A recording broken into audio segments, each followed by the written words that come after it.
ফাতর ফাতর রে আমার বল, নবী তোর সুমা দিল, তোর গুণ কি, তোর মর্যাদা কি? ফাতরের জবান খুলে গেল, ফাতর ওমরের সাথে কথা বলে। আল্লাহু আকবার কর। এরে উমরের সাথে যদি পাথর কথা বলতে পারে, এখন বলবেন হুজুর কেমনে এটা সম্ভব? আরে ব্যাককলেরা মানবে না, এদেরকে এই জন্য ব্যাককল আমরা বলি। কেন বলি জানেননি? আল্লাহর হাবিব আখিরি জবানার নবী, উম্মতের কান্ডারিওয়ালা নবী, খাতামান নবীগিন নবী, ইল্লা রাহমাতাল লিল আলামিন নবী, এমন নবী যেই নবীর উম্মতের পাওয়ার আলাদা। কেমনে জানেননি? হাসরের কঠিন ময়দানে আখিরি জবানার উম্মত নবীজির উম্মতেরা যতক্ষণ জান্নাতে কদম না দিব গো, অন্য অন্য আম্বিয়াদের জান্নাত হারাম হইয়া যাইবা। ওই ব্যাককলদেরকে বলি, ব্যাককলেরা বুঝে না। ফাতরে প্রশ্ন করলো, ফাতর তোর কিসের গুণ? কয় আমার দুটা গুণ। সুবহানাল্লাহ। কয়টা কয়টা? এতদিন জানেন একটা। হুজুর একটা মানে কি? অর্থাৎ সুমা দিলে গুণাটাই না নিয়ে যায়। কথা কন না কেন? এখন জালালি সাহেব আরেকটা গুণ কি? আরেকটা গুণ হলো, শুনে নেন, জানেন না এতদিন, আজকে বুঝে নেন। ফাতর ডাক দিয়া কয়, ওমর রে,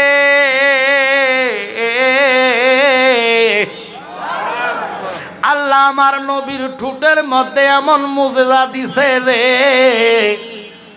ওই নবীর ঠোঁট যখন আমার শরীরে লাগছে, আমি ফাতরটা আর ফাতর রইছি না।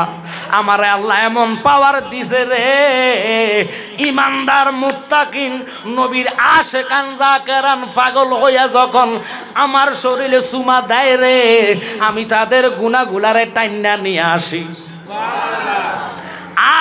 আর নবী মানে না, নবীর কিয়াম করে না, নবী 40 বছর আগে নবী ছিলেন মানে না। ওই সমস্ত লোকেরা খানা কাবা তাওয়াফ কইরা যখন আমার চুমা দেয় রে, আমি আল্লাহর কসম খাইয়া কইলাম, ইমানদারের গুনাহগুলা টাইনা জমা কইরা রাখি, বেঈমান চুমা দিলে এটা ট্রান্সফার কইরা তাদের আমলে দিয়া দিই।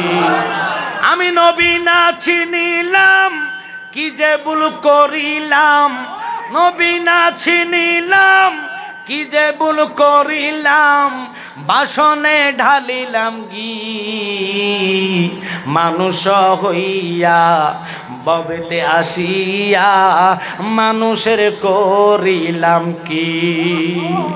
আমরা দেশের সুরের ঘরে সুরেরা ডলার পাইয়া 26 ইঞ্চি 27 ইঞ্চি যত প্লাস্টিক সুর, জুতা সুর, এরা সুজুর সাজাইয়া টাকার বিনিময়ে ফতুয়া দেয়, দালালি করে আহমদুল্লাহরে কবরে পাওয়া যাইতো না।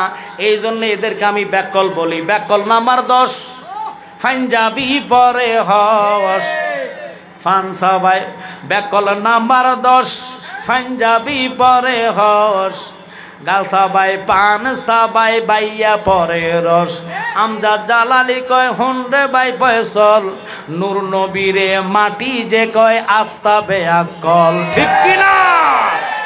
নবীরে যারা 40 বছর মানবে না, আরে নবী তো এখনো নবী, তখনও নবী, আল্লাহর সৃষ্টি জগতের আগেও তিনি নবী।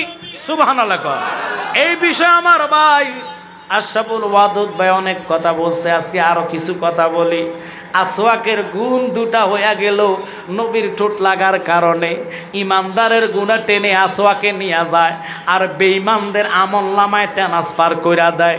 এটা একমাত্র নবীর ঠোঁট মোবারক লাগার কারণে আল্লাহ ওই ফাতরে এত পাওয়ারফুল বানায়া দিল। ওই পাথর যদি দুটা গুণে অধিকার হতে পারে, উম্মত তোমরা কি জানো না? আমার নবীর শানে আজমতে ইজ্জতে যারা আঘাত করবে তারা কখনো ইমানদার হতে পারে না। এখন আপনাদেরকে বুঝাইতেছিলাম, মক্কাতে এবার হইল 8টা আঘাত, গত যত বছর ছিল তখন হয়েছে 20 আঘাত। কিন্তু তখন নবীর কিয়াম মিলাদ তারা সরাসর পড়তো না। কারণ পড়তো কেমনে? ওখানে তো তাওয়াফ চলতেন। বাবা একটু বুঝাইয়া দি, মা বোনেরা শুনে নেন। ওই মক্কাতে, মক্কার ইসলাম তখনও ছিল না। কেন ছিল না শুনে নেন। আব্দুল ওয়াহাব নজদি ও হলো দুষ্ট, সুন্নতের খেলাফ করেনেওয়ালা, নবীজিরে মানত